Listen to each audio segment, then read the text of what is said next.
Llamemos a los ángeles de Dios y al Espíritu Santo. Ángeles de Dios, vengan y tomen mi frente para imprimir en mí el Espíritu Santo, y así infundirme la luz para poder comprender las verdades y el bien que estos escritos contienen. Luz de la sabiduría eterna, revélame el misterio de Dios Padre y Dios Hijo, unidos en un solo amor.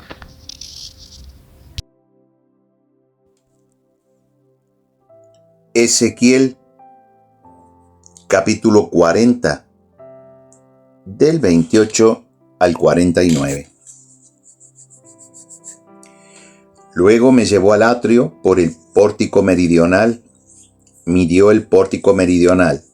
Tenía las mismas dimensiones. Sus lonjas, pilastras y vestíbulo tenían estas mismas dimensiones. Lo mismo que su vestíbulo. Tenía ventanas todo alrededor, dimensiones 50 codos de largo y 25 de ancho. Y el perímetro del vestíbulo, 25 codos de largo y 5 de ancho.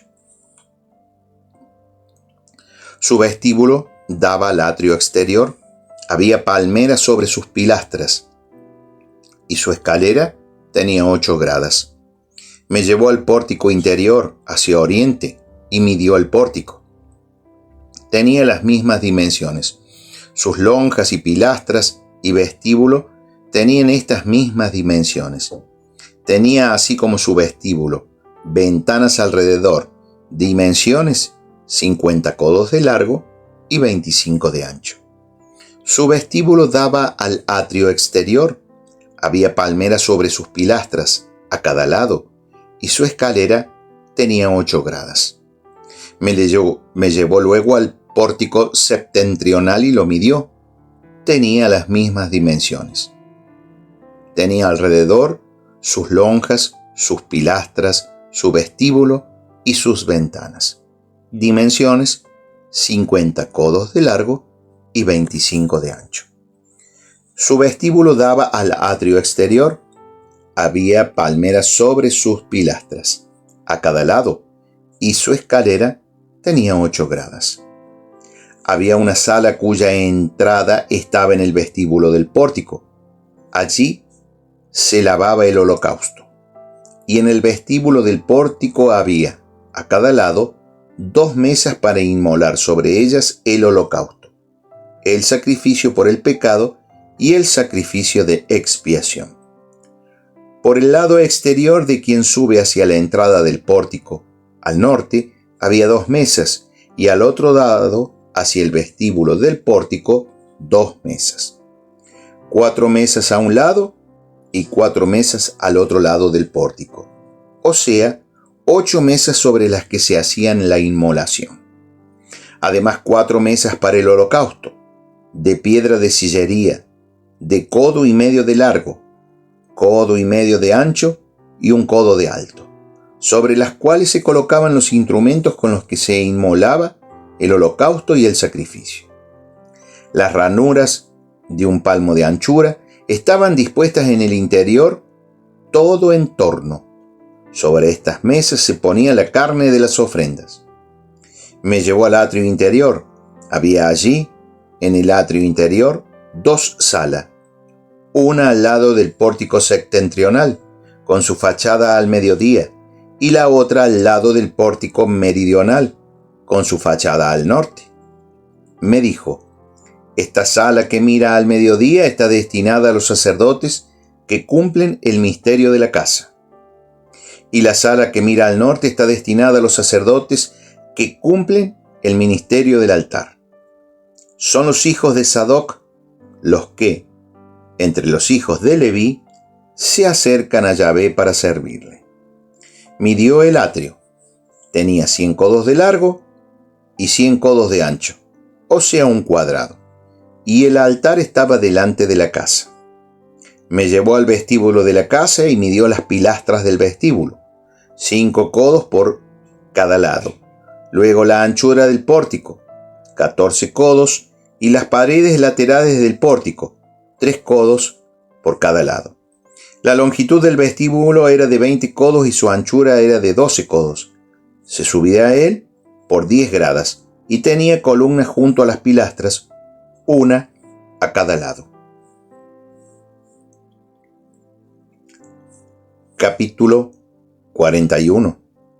Me llevó dentro del santo y midió sus pilastras, 6 codos de ancho por un lado y 6 codos de ancho por el otro. Anchura de la entrada, 10 codos.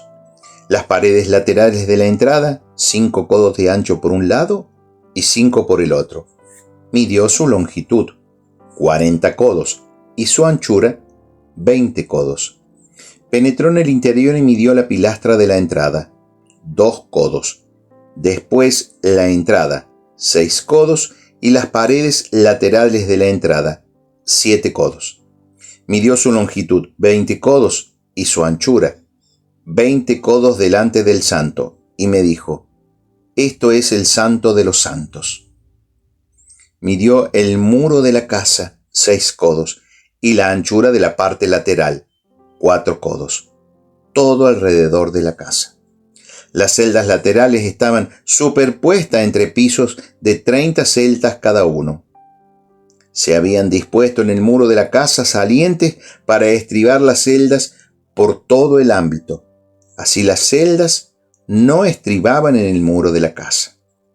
La anchura de las celdas aumentaba a medida que se subía, ensanchamiento que se lograba a costa del muro según se subía y todo alrededor de la casa.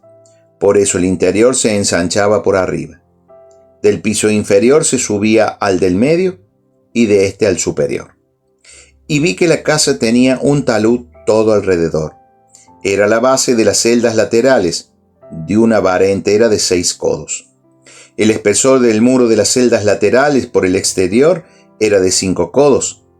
Quedaba un pasadizo entre las celdas laterales de la casa. Entre las salas había una anchura de 20 codos por todo el ámbito de la casa.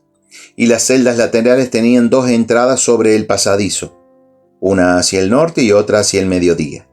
La anchura del pasadizo era de 5 codos, todo alrededor. El edificio que bordeaba el patio por el lado occidental tenía 70 codos de anchura y la pared de este edificio tenía un espesor de 5 codos, todo alrededor, con una longitud de 90 codos. Midió la casa. Su longitud era de 100 codos. El patio más el edificio y sus muros tenía una longitud de 100 codos. Anchura de la fachada de la casa más el patio hasta oriente, 100 codos. Midió la longitud del edificio a lo largo del patio que venía detrás y sus galerías a cada lado, 100 codos. El interior del santo y los vestíbulos del atrio, los umbrales, las ventanas enrejadas, las galerías de los 3 lados, alrededor, frente al umbral, estaban recubiertos de madera por todo el ámbito, desde el suelo hasta las ventanas. Y las ventanas estaban guarnecidas de un enrejado. Desde la entrada hasta el interior de la casa y por fuera, así como en todo el ámbito del muro, por fuera y por dentro, había representado querubines y palmeras. Una palmera entre querubín y querubín. Cada querubín tenía 2 caras. Una cara de hombre vuelta hacia la palmera de un lado y una cara de león hacia la palmera del otro lado. Así por todo el ámbito de la casa. Desde el suelo hasta encima de la entrada estaban representados los querubines y las palmeras en el muro. El jambaje del santo era cuadrado. Delante del santuario se veía algo como un altar de madera de 3 codos de alto, 2 codos de largo y 2 de ancho. Sus ángulos, su base y sus lados eran de madera. El hombre me dijo: esta es la mesa que está delante de Yahvé. El santo tenía una puerta doble y el santuario una puerta doble. Eran puertas de 2 hojas movibles, 2 hojas en una puerta y 2 en la otra. Y por encima, sobre las puertas del santo, había representados querubines y palmeras, como los representados en los muros. Sobre la fachada del vestíbulo, Por el exterior había un arquitrabe de madera.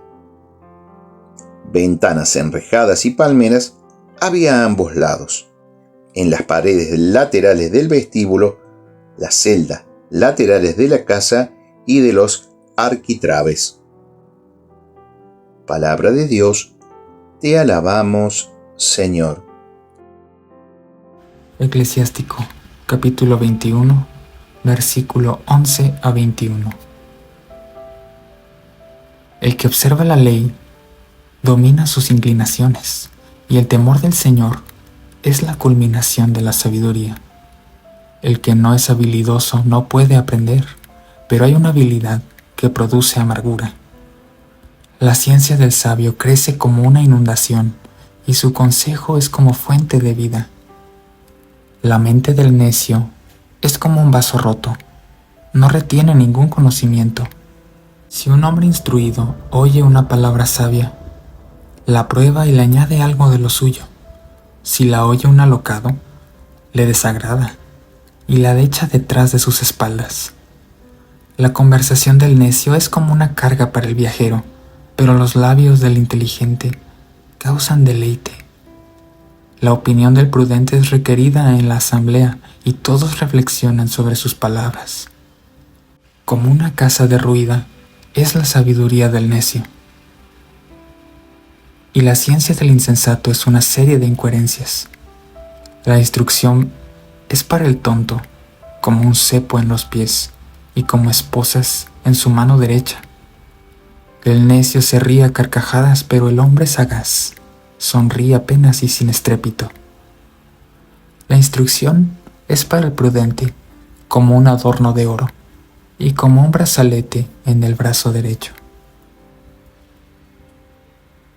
Padre, te da gloria a tu Hijo en el Espíritu Santo, como era en el principio, es ahora y siempre, por los siglos de los siglos. Amén. Epístola a Tito, capítulo 2, versos 1 y siguientes. Deberes propios de algunos fieles. Mas tú, enseña lo que es conforme a la sana doctrina, que los ancianos sean sobrios, dignos, sensatos, sanos en la fe, en la caridad, en la paciencia, en el sufrimiento, que las ancianas asimismo sean en su porte cual conviene a los santos, no calumniadoras ni esclavas de mucho vino, maestras del bien, para que enseñen a las jóvenes a ser amantes de sus maridos y de sus hijos, a ser sensatas, castas, hacendosas, bondadosas, sumisas a sus maridos, para que no sea injuriada la palabra de Dios.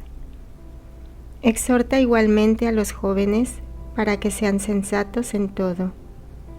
Muéstrate dechado de bellas obras, pureza de doctrina, dignidad, palabra sana, intachable, para que el adversario se avergüence, no teniendo nada malo que decir de nosotros. Que los esclavos estén sometidos en todo a sus dueños, que sean complacientes y no les contradigan, que no les defrauden, antes bien, muestren una fidelidad perfecta para honrar en todo la doctrina de Dios, nuestro Salvador. Fundamento dogmático de estas exigencias. Porque se ha manifestado la gracia salvadora de Dios a todos los hombres, que nos enseña a que, renunciando a la impiedad y a las pasiones mundanas, vivamos con sensatez, justicia y piedad en el tiempo presente, aguardando la feliz esperanza y la manifestación de la gloria del gran Dios y Salvador, nuestro Jesucristo, el cual se entregó por nosotros, a fin de rescatarnos de toda iniquidad y purificar para sí un pueblo que fuese suyo, deseoso de bellas obras. Así has de enseñar, exhortar y reprender con toda autoridad. que nadie te menosprecie. Deberes generales de los fieles. Amonéstales que vivan sumisos a los magistrados y a las autoridades, que les obedezcan y estén prontos para toda obra buena, que no injurien a nadie, que no sean pendencieros, sino apacibles, mostrando una perfecta mansedumbre con todos los hombres, pues también nosotros fuimos en algún tiempo insensatos, desobedientes, descarriados, esclavos de toda suerte de pasiones y placeres, viviendo en malicia y aborrecibles y odiándonos unos a otros. Mas cuando se manifestó la bondad de Dios, nuestro Salvador, y su amor a los hombres, Él nos salvó, no por obras de justicia que hubiésemos hecho nosotros, sino según su misericordia, por medio del baño de regeneración y de renovación del Espíritu Santo, que derramó sobre nosotros con largueza por medio de Jesucristo nuestro Salvador, para que, justificados por su gracia, fuésemos constituidos herederos en esperanza de vida eterna. Consejos particulares a Tito. Es cierta esta afirmación y quiero que en esto te mantengas firme, para que los que creen en Dios traten de sobresalir en la práctica de las bellas obras. Esto es hermoso y útil para los hombres. Evita discusiones necias, genealogías, contenidas y disputas sobre la ley, contiendas y disputas sobre la ley, porque son inútiles y vanas. Al sectario, después de una y otra amonestación, rehúyele. Ya sabes que éste está pervertido y peca, condenado por su propia sentencia. Recomendaciones prácticas. Saludo final. Cuando te envíe a Artemas o a Tíquico, date prisa en venir a mi encuentro a Nicópolis, porque he pensado pasar allí el invierno. Cuida de proveer de todo lo necesario para el viaje a Zenón, el perito de la ley, y a Apolo, de modo que nada les falte. Que aprendan también los nuestros a sobresalir en las bellas obras, atendiendo a las necesidades urgentes para que no sean unos inútiles. Te saludan todos los que están conmigo. Saluda a los que nos aman en la fe. La gracia con todos vosotros. Palabra del Señor. Gloria a ti, Señor Jesús. Reflexión, día 309. En Tito 2:3, San Pablo nos ofrece una especie de código de buena conducta que era común en su tiempo. Tenemos que ser fieles, cariñosos y sobrios, dice Pablo, y también obedientes a aquellos que tienen más autoridad y mayor sabiduría. Este modo de pensar puede parecer anticuado, y como algunas de las estructuras de poder de nuestro tiempo, gracias a Dios, son diferentes a las del Imperio Romano. Por ejemplo, la esclavitud puede ser fácil no tener muy en cuenta estas palabras. Nosotros, sin embargo, podemos beneficiarnos de la sabiduría que construye este código de buena conducta, porque este código nos anima a respetar a aquellos con mayor experiencia y responsabilidad, y a aprender de ellos. Como nos dice el Sirácida, solo el necio se niega a escuchar las palabras de los sabios, y explicación de necio es como carga en el camino. No debemos ser demasiado orgullosos como para no aprender de cualquier persona, incluso de aquellos con autoridad sobre nosotros, a quienes podemos vernos tentados de infravalorar, como un jefe, un padre o un profesor. Ezequiel, que tiene la tarea de proclamar la palabra de Dios, parece completamente en silencio a lo largo de su recorrido por el nuevo templo en Jerusalén y escucha a quien se le ha otorgado mayor autoridad. ¿Te niegas alguna vez a escuchar a un superior simplemente porque no te gusta que tenga cierta autoridad sobre ti?